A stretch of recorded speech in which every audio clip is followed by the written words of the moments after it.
Hey everybody, welcome to Nomadic Moments. I'm your host Jake. Today we're going to be continuing the series that we're doing on the renovations that we did to our truck camper and home Yolum.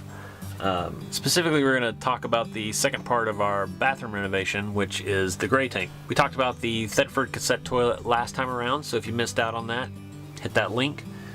Otherwise, for right now, we're going to be talking about the gray tank. So gray tanks are used to hold water that's not black water. Used water that's not black water. So sink water, shower water, things like that. We don't have an indoor shower anymore, so we're not capturing shower water. We're just capturing sink water. So there are some states out there that legally you are not allowed to dump gray water on the ground. For some reason, the Palomino camper that we bought, just literally the sink was pass in right out the side of the camper down the truck bed. It was really nasty. If you're using the right soaps, borderline okay, but when you're in a campground, I don't want to be dumping water on the ground right next to somebody else who's trying to camp. Also, like I said, it's illegal in some states. So anyways, for these reasons, we installed the gray tank. So I had a hard time figuring out what you should actually get for a gray tank. This is all a little hodgepodged.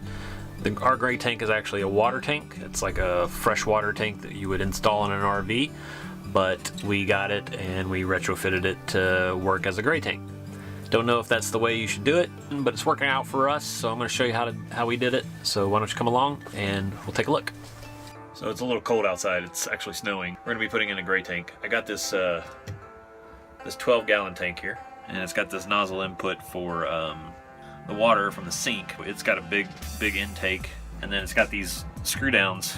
That one's not unscrewing, but I already unscrewed this one. So this will be the out, and this will be the in, and then this will be an air release. And then I've got to pair up or sync up the drain to this inlet. The inlet's bigger than the drain, so I've got to step that up. So I've got this guy. It's a 3/4 inch by 3/4 inch right angle barb connection. So we've got some 3/4 inch piping tubing that I picked up, and that'll go to the sink. And this actually fits pretty well right inside. It screws down on it. I'm going to cut this a little bit because it's too long, and then that's going to sit right in there like that. I'm going to use some PVC glue to connect that and get a nice good connection there. I also got one of these. So this came with the tank, but it's straight, so it wasn't going to work for what I needed. But I went out and got this 3/8 inch right angle adapter. So that'll actually sit just on the inside of the wall over here. So this is the bathroom. There's a space right next to the toilet where this is going to go. It fits really nice, but we're going to cut through this wall just a little bit so the connections will actually be inside the wall. Alright, so once I had all the connections on the gray tank figured out, the next obvious step is to get the water from the sink to the tank itself. So you would think that'd be fairly easy and straightforward. Again, plumbing is just not my forte, and I really hate it. So there's so many different ways to mess it up. Most things are measured by the inner diameter. Some things are measured by the outer diameter. You would think 3/4 of an inch inner diameter would be 3/4 of an inch inner diameter across the board, but that's not true. There's all kinds of fittings where it's just slightly different. So having to figure that out, I took quite a few trips to Lowe's. What we ended up with in the end was far different than what I had intended in the beginning.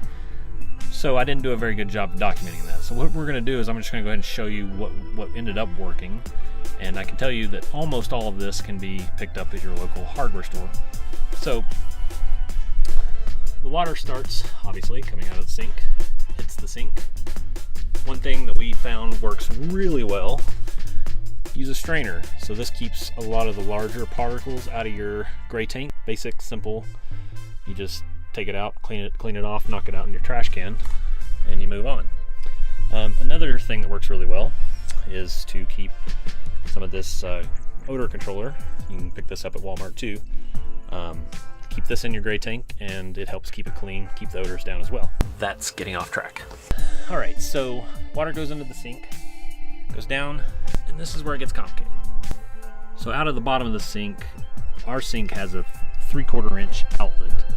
In homes, it would be either 1 1/4 or 1 1/2, but in this RV, it's 3/4 of an inch. So had a barb connection there. What I did is I replaced the hose that just went straight out the side of the camper. I don't understand why in 2009 they were manufacturing things that just dumped over the side of your truck. But anyways, so I removed the hose that was there and I replaced it with a bilge hose. I ordered this one specially online. Some places, some Home Depots carry them, but mine did not, so I had to order it online. And the reason why I used a bilge hose is it's flexible. So what we can do is we can create what's called a water trap, which is where you create a U or an S curve. You'll see them underneath your sink at home, that holds water in it at all times. So that creates an air barrier, keeping gases from the gray tank from backing up out of the sink into your living quarters. From there, we went through a 3/4 inch T connector, which split off, and this is the part I messed up on originally. You need an air outlet right here.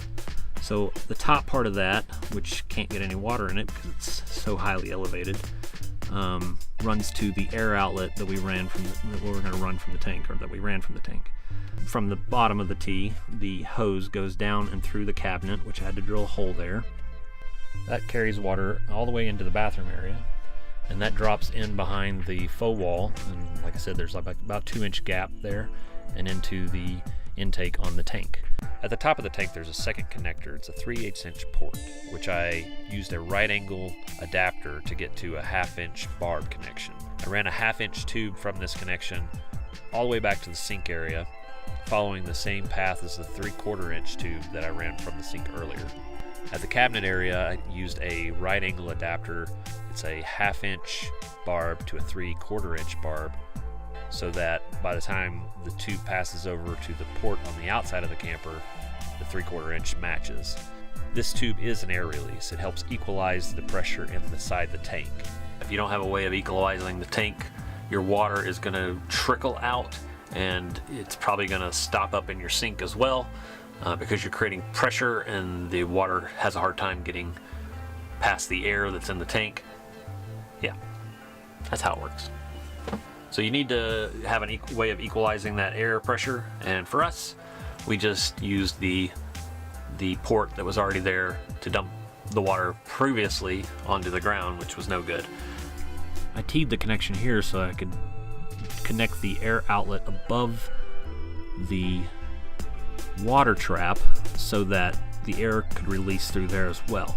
What happens is, if you don't have that air release beyond the water trap, the suction that is created in the hose on its way to the gray tank will actually pull the water all the way through.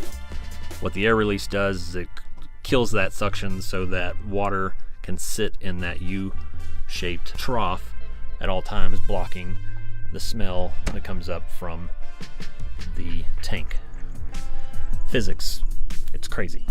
So the next thing I had to do was create a way to actually drain the tank. So what I did is I used the bottom connection on my 12-gallon tank. This is a 3/8 inch connector that goes into a 1/2 inch tube, then goes into a 1/2 inch spigot.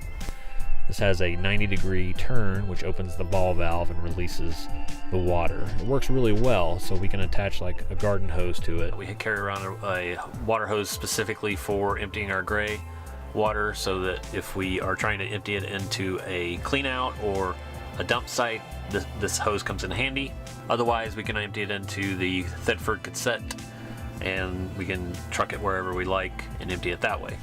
I made sure all the hoses were connected at the tank, and then slid the tank in place, pulled all the excess hose back to their connections so I could cut them at length, so I didn't have a whole lot of extra tubing laying around. On all the water connections, I used this pipe thread sealant 5, and I also used the screw down clamps to make sure we didn't have any water leaks in those connections. You could also choose to use this for the air connections, but I just chose not to. So one of the last things I had to do was keep the tank from moving around. So I did this by using 2 small blocks. Nothing fancy here. I just screwed some blocks into the floor. That wedges it into the corner so it's not moving. And then to keep it from bouncing around, I used a Velcro strap that I screwed in to one of the mounting points at the base, one of those blocks that I put in, and into the wall. Made sure I got a stud. Not really a stud. RVs don't really have studs. but it is a piece of wood that runs across, very small piece of wood. Did make sure to get into that so it bites really well. I could have used aluminum strap here as well, as most people would for tanks that are hidden away. But since this one was going to be out in the open, right next to the toilet, I didn't want something metal sitting right here that we could cut ourselves on, so chose to use Velcro. You could also use leather, but the Velcro has worked pretty well for us. That's it for our gray water holding tank renovation, and really our bathroom renovations in general. Anyways, that was really long. Let's try this again. Hope that helps some of you guys out there thinking about putting in your own gray water holding tank. If you got questions, hit us up in the comments below, or if you want more details, check out the blog post that accompanies this post, and the link is below. But yeah, until next time, we're gonna keep traveling.